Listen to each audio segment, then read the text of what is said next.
Bonjour la famille, bonjour tout le monde. Ici Victor Kamapi. Bienvenue une fois de plus sur ma chaîne YouTube. Voilà, ça fait un bail quand même qu'on n'a pas fait de vidéo. Voilà, donc nous sommes dimanche aujourd'hui. On a eu cette petite occasion de refaire une autre vidéo. Voilà, donc comme vous pouvez constater, je suis encore AIT, donc en tant que finance soldier, donc en tant qu'ingénieur de finance. Voilà. Donc, mais particulièrement aujourd'hui, j'ai un sujet spécifique que je voudrais, comme je vous ai promis la dernière fois, parler, qui sont quelles sont les étapes pour intégrer l'armée américaine. Là, c'est pour ceux-là qui veulent intégrer l'armée américaine. Voilà. Donc, quelles sont les questions qu'il faut se poser, quelles sont les différentes réponses qu'il faut avoir avant de se lancer dans l'armée américaine. Voilà, parce que j'ai constaté aussi qu'il y a beaucoup de personnes qui n'ont pas assez d'informations. Donc je vais faire cette petite vidéo dans l'optique d'apporter un éclaircissement à ces personnes-là pour qu'ils puissent faire un choix convenable. Voilà.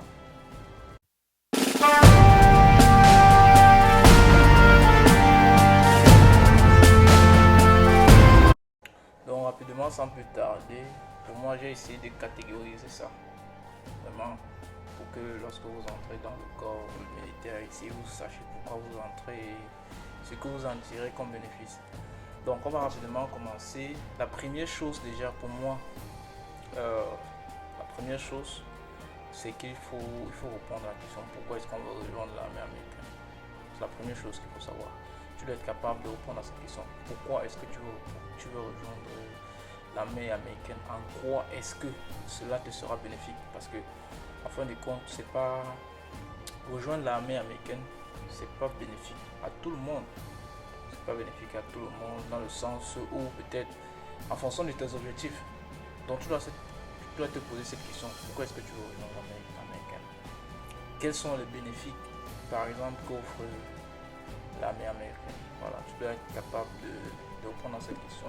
Bon, généralement, pour nous, les Africains qui venons d'arriver ici aux États-Unis, en listant simplement les différents bénéfices que l'armée offre, je pense que à l'intérieur, il y a quelques réponses déjà à nos questions. Parce qu'il y a une liste de bénéfices qui sont offerts par l'armée américaine. Euh, Lesquels de ces bénéfices-là te motivent réellement à pouvoir intégrer le corps? Est-ce que c'est pour avoir ta nationalité? Est-ce que c'est pour l'école? Ouais. Est-ce que c'est pour l'école? Est-ce que c'est pour l'intégration? Parce que pour moi, c'est aussi une des raisons majeures pour intégrer l'armée. En fait, ça c'est mon point de vue, hein. Surtout quand tu viens d'arriver aux États-Unis. Voilà. Intégrer le corps aussi, ça peut te permettre de t'intégrer aussi dans cette société, voir, parce que ça c'est un univers nouveau, surtout pour nous les Africains qui venons d'arriver. C'est un univers vraiment nouveau où tout fonctionne différemment. Donc l'idéal ici serait de pouvoir comprendre et apprendre le système afin de pouvoir maintenant euh, voilà, se déplacer librement sans se cogner à n'importe quoi. Donc, est-ce que c'est uniquement pour avoir la nationalité? Est-ce que c'est pour l'école? Est-ce que c'est pour de l'argent? Parce que j'allais oublier ça aussi. Ou alors, est-ce que c'est pour t'intégrer? Est-ce que c'est pour t'intégrer facilement? Donc, il faut pouvoir déjà te poser cette question-là et avoir quelques réponses assez claires là-dessus. C'est très important. Deuxièmement, il faut déjà aussi te poser la question quel corps de l'armée américaine est-ce que tu aimerais joindre? Parce que globalement, il faut dire ça comme ça, l'armée, il y a le Air Force, il y a l'armée de terre, il y a les Navy Seals, il y a les Marines. Donc, quel corps est-ce que tu aimerais intégrer et pourquoi? Déjà faire un peu la différence entre les différents corps. Ce qu'on fait dans les Marines, ce qu'on fait dans le Navy, ce qu'on fait dans le US Army, tu vois un peu. Donc, fais cette petite recherche là pour voir. Moi, je pourrais parler plus facilement ici de l'US Army parce que j'y suis à l'intérieur. Donc, pour les autres corps, pas du tout. C'est vrai que déjà, les trucs comme le Navy ou les Marines, déjà, c'était pas. J'ai éliminé ça dans mon collimateur simplement parce qu'il y avait de l'eau. Donc, je suis pas trop habitué à l'eau et tout ça. Je connais pas trop. Donc, j'ai dit, ok, je veux pas faire quelque chose qui attire à l'eau. Mais peut-être pour vous, ça peut être. Je veux pas quelque chose de bien, quelque chose que vous aimez. Donc, il y a certains facteurs déjà choisis. Et quels sont les avantages qu'un corps offre qu'un autre n'offre pas. Bon, je sais que grosso modo, je pense que les avantages généralement sont les mêmes dans tous les corps. Bon. Maintenant, il y a les corps, dépendamment de la carrière ou bien de ce que vous voulez faire, vous pouvez choisir soit le Navy, je sais pas, l'US Army, le Air Force et le Marines. Donc, prenez un peu le temps de vous renseigner sur chaque corps.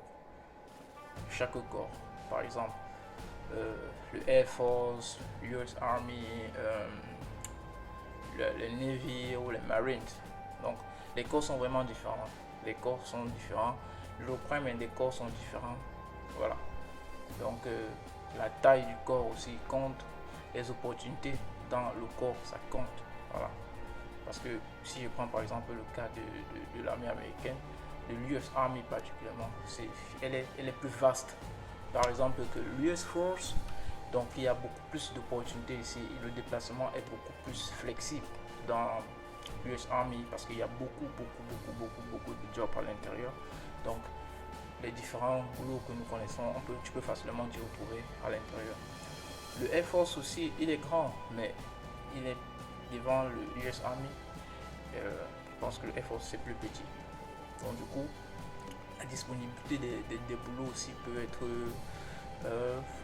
réduite par rapport à celui du US Army. Voilà. Donc, parce que là-bas, il y a certains requirements, toute la vitesse. Donc, il faut déjà être conscient de tout ça. C'est pour ça que je dis que la deuxième des choses, déjà, c'est savoir, ok, quel est le corps que j'aimerais intégrer. Alors, ça, c'est pour moi la deuxième des choses. Maintenant, une fois que vous avez décidé, ok, maintenant vous allez vous poser la question, en troisième position, quel est le métier que vous aimeriez faire dans l'US Army. Donc, parce que notons ici que c'est très important de savoir ce que vous voulez faire dans le corps militaire. Parce que ici, l'armée, ici aux États-Unis, bon, intégrer l'armée. Parce que ici, l'armée, elle est vraiment différente. Quand vous intégrez le corps, vous avez un métier spécifique que vous entrez faire. Et maintenant, comment est-ce que vous choisissez votre métier que vous allez faire? Alors, bon, ça dépend de vous. Bon. Mais la plupart du cas, moi, je conseille de choisir un métier par rapport à votre carrière, par rapport à ce que vous voulez faire plus tard. Parce que choisissez un métier qui pourrait peut-être vous aider après que vous ayez terminé avec l'armée, parce que ici vous signez un contrat pour une période bien spécifique. Donc vous devez choisir déjà le métier que vous voulez faire. Dans l'armée, dans l'US Army, on appelle ça le MOS. Avant même d'aller voir le recruteur, vous devez savoir ce que vous voulez faire. Voilà, ne laissez pas une autre personne choisir ce que vous allez faire. Parfois, vous choisissez un MOS, c'est pendant la formation que vous partez découvrir c'est quoi ce MOS et ça ne vous plaît pas. Mais vous avez signé pour ce MOS, vous allez travailler ça pendant le temps de votre contrat. Donc, posez-vous cette question, quel est le MOS, quels sont les avantages peut-être du métier que j'aimerais faire à l'intérieur. C'est important de répondre à cette question. Donc moi particulièrement ici, je vais vous dire que au départ je voulais faire 25 Bravo. Donc ça, 25 Bravo c'est pour ceux qui sont informations, parce que je suis information à la base. Donc je voulais faire 25 Bravo IT Specialist. Mais il y a un requirement qui était d'être US Citizenship. Donc à cause de ça, j'ai dit ok, je peux pas, je vais switcher. C'est là où je suis allé faire les finances. Donc dépendamment de mes objectifs. Mais là, je pars chez le recruteur, je sais déjà ce que je vais faire. Parce que quand vous arrivez là-bas, vous ne savez pas ce que vous allez faire. Le recruteur va vous faire quelque chose. Soyez-en sûr, c'est son boulot de vous faire intégrer. Peu importe ce que vous allez faire là-bas, il va vous faire choisir quelque chose et vous allez entrer. Maintenant, plus tard, que ça vous plaît ou ça ne vous plaît pas, lui, il a fait son boulot. Donc, ce serait mieux pour vous de savoir ce que vous allez faire à l'intérieur comme MOS. Comment? Ok, c'est les recherches. C'est vrai, peut-être je ferai une petite vidéo plus en détail là-dessus. Peut-être comment voir les différents boulots disponibles et comment choisir. Mais déjà, retenez une chose, c'est que dans le corps militaire, pratiquement dans l'US Army, il y a vraiment tous les corps de métier que vous connaissez. Donc vous pouvez déjà avoir un type de métier dans votre tête. Mais allez simplement chercher le numéro du métier là dans l'armée, c'est tout. Donc par exemple, ok, disons que vous êtes comptable et que vous voulez continuer à faire la comptabilité dans l'armée. Vous allez simplement chercher qu'est-ce qui correspond à comptable dans l'armée. C'est tout. C'est tout. C'est un peu ça. Ça, c'est le troisième point que moi je trouve très important. Le quatrième point maintenant, c'est quelle branche de l'armée maintenant vous allez intégrer. Quelle branche? Parce que je vais parler du cas de l'US Army ici. Parce que même dans l'US Army, c'est divisé en trois principales parties. Il y a l'armée régulière, ils appellent ça ici le Active Duty. Il y a l'armée réserve et il y a le National Guard. Ça aussi, c'est un choix que vous devez faire par rapport, je dis bien, toujours par rapport à vos objectifs plus tard. Ça, c'est un choix qui vous est personnel. Qu'est-ce que le Active Duty propose? Qu'est-ce que le Active Duty vous donne comme bénéfice? Ok? Qu'est-ce que le Reserve vous donne comme bénéfice? Qu'est-ce que le National Guard vous donne comme bénéfice? Prenez le temps vraiment d'essayer d'analyser tout ça avant de faire un choix. Ça aussi, c'est très important. Parce que j'ai rencontré beaucoup de personnes qui sont entrées et ils ont signé parce que, vous savez, le recruteur, quand vous arrivez que vous ne connaissez pas, le recruteur va vous faire ce qu'il veut. Et ce n'est pas nécessairement ce que vous voulez, ça ne correspond pas nécessairement à votre plan de carrière. Donc, asseyez, vous prenez le temps de choisir le actif. Est-ce que je vais partir pour l'actif? Est-ce que je vais partir pour le réserve? Est-ce que je vais partir pour le National Guard? Quelle est la différence entre les différents corps? Maintenant, par rapport à ma flexibilité, en ce qui me concerne, moi je suis réserve. J'ai choisi particulièrement la même réserve pour plusieurs facteurs. Je partagerai peut-être avec vous plus tard la raison pour laquelle je choisis réserve. Mais je vous dis bien, le choix dépend de vous et de votre plan de carrière ici aux États-Unis. J'aimerais ajouter aussi qu'il y a des facteurs comme l'âge aussi, parfois qui sont importants là-dessus. Quand vous êtes encore plus jeune, peut-être c'est mieux pour vous d'aller actif. Vous voyez, c'est un contrat de 4 ans, étudier réserve ou alors sortir pour devenir vétéran. Ou alors quand vous êtes âgé, est-ce que peut-être c'est pas mieux d'aller réserve? Bon, il y a un ensemble de paramètres là-dessus qu'il faut tenir compte. Peut-être je ferai une petite vidéo là-dessus pour essayer de parler des différences entre ces trois éléments. Mais je dis bien c'est important de savoir avant d'entrer. C'est important de savoir avant d'entrer. Au courant de ma formation, j'ai rencontré des personnes qui sont entrées mais qui ne savaient même pas ce que c'est que l'actif, ce que c'est que réserve. Mais ils ont signé un contrat où c'était actif. Et après, maintenant, quand ils comprennent ce que veut dire effectivement réserve, ils disent oh, pourquoi j'aurais dû peut-être signer réserve? Parce que actif ne correspond pas vraiment à ce qu'ils voulaient. Mais bon, il avait déjà signé, donc c'est un peu ça. C'est pour ça qu'il dit que c'est très important ici de savoir, ok, quelle est la branche que je vais choisir. On reviendra nécessairement là-dessus dans certaines vidéos plus tard pour qu'on entre un peu en détail. Mais ça, c'est déjà les choses qu'il faut se poser comme question. En cinquième position ici, une fois que vous avez identifié dans le métier que vous voulez faire, maintenant posez-vous la question, quel est le requirement? Parce que sachez que tous les métiers, chaque métier a un certain requirement. Le requirement ici, ça veut dire que le nécessaire pour pouvoir avoir le boulot. Maintenant, vous devez aussi faire la recherche et voir que, ok, le boulot que je veux faire ici, est-ce que par exemple il faut la nationalité pour faire ça? Est-ce que j'ai la nationalité? Est-ce que par exemple la note qu'il faut avoir sur le score d'ASVA, vous connaissez déjà que non, voilà la note que je vais avoir sur tel ou tel domaine. Quand vous avez déjà ça aussi, c'est très important, ça va vous permettre de mieux appréhender l'étape suivante que je vais énumérer ici là. Vous devez savoir le requirement. C'est très très important.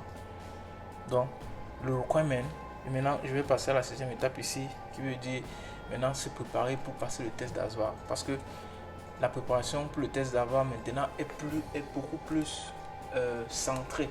Quand vous savez déjà pour quel MOS est-ce que vous apprenez même déjà. Là maintenant, vous savez que non, voilà le score NASVA qu'il me faut si je veux avoir tel boulot. Vous apprenez vraiment de façon centrée. Vous savez que vous apprenez pour avoir tel ou tel boulot.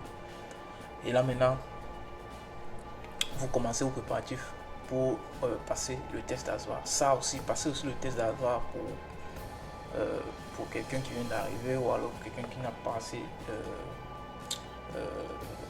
qui n'a pas une très bonne maîtrise de la langue. Ça aussi, c'est quelque chose qu'il faut essayer de voir la meilleure méthode pour pouvoir bien faire cela. Voilà, c'est possible.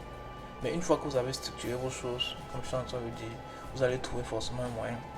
Les préparatifs aussi pour le test d'ASVA, il faut aussi savoir où aller pour avoir la bonne information, où se former, pour pouvoir passer. C'est quoi la constitution du test d'ASVA? Qu'est-ce qu'il faut apprendre pour pouvoir passer ce test, avoir la note qui va te permettre d'avoir ton boulot. Comme j'ai toujours dit, il y a tous les métiers que vous connaissez et il y a les bons métiers. Bon, il n'y a pas de mauvais métiers, mais c'est relatif en fait. Ce que toi tu aimes faire, c'est pas forcément ce que moi je veux faire. Donc, travaillez pour ce que vous voulez faire. Préparez-vous pour passer à avoir le job que vous voulez avoir. C'est un peu de ça qu'il s'agit en principe. Voilà. Donc, du coup, on va parler de la dernière chose maintenant, qui est la préparation proprement dite. La formation proprement dite pour passer le test d'ASVA. Comment est-ce que il faut se préparer pour passer le test d'ASVA? Quels sont les sites web qu'il faut consulter? Peut-être l'anglais constitue parfois une grosse barrière pour nous qui venons surtout des pays francophones. Ça, je dis, ça constitue une barrière. Parce qu'il y a entre la notion qu'il faut assimiler et l'anglais et comprendre même déjà le contexte avant de résoudre le problème. Mais ça aussi, c'est pas un problème. C'est pas un problème. Il y a des sites web là disponibles où vous pouvez rapidement aller et vous former pour pouvoir passer votre test d'ASVA. Voilà. Donc maintenant, une fois que vous avez passé votre test d'ASVA, vous partez simplement commencer votre formation.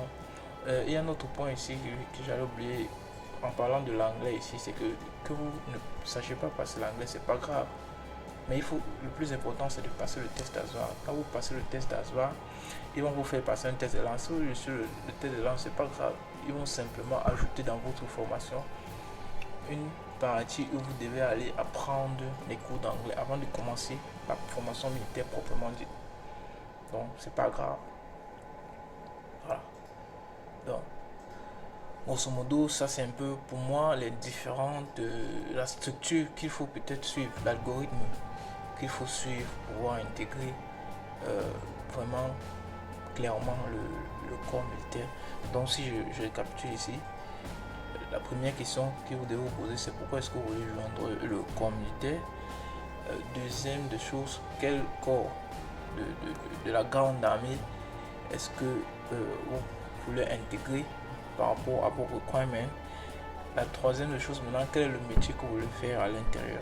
Quatrième de chose, c'est quel type d'armée vous allez intégrer. Est-ce que vous allez partir pour active duty dans l'armée régulière? Est-ce que vous allez partir pour l'armée réserve? Est-ce que vous allez partir pour le National Guard? Ceci vraiment dépendamment de vos objectifs et de votre plan de carrière sur le long terme. Je dis bien sur le long terme, c'est très important.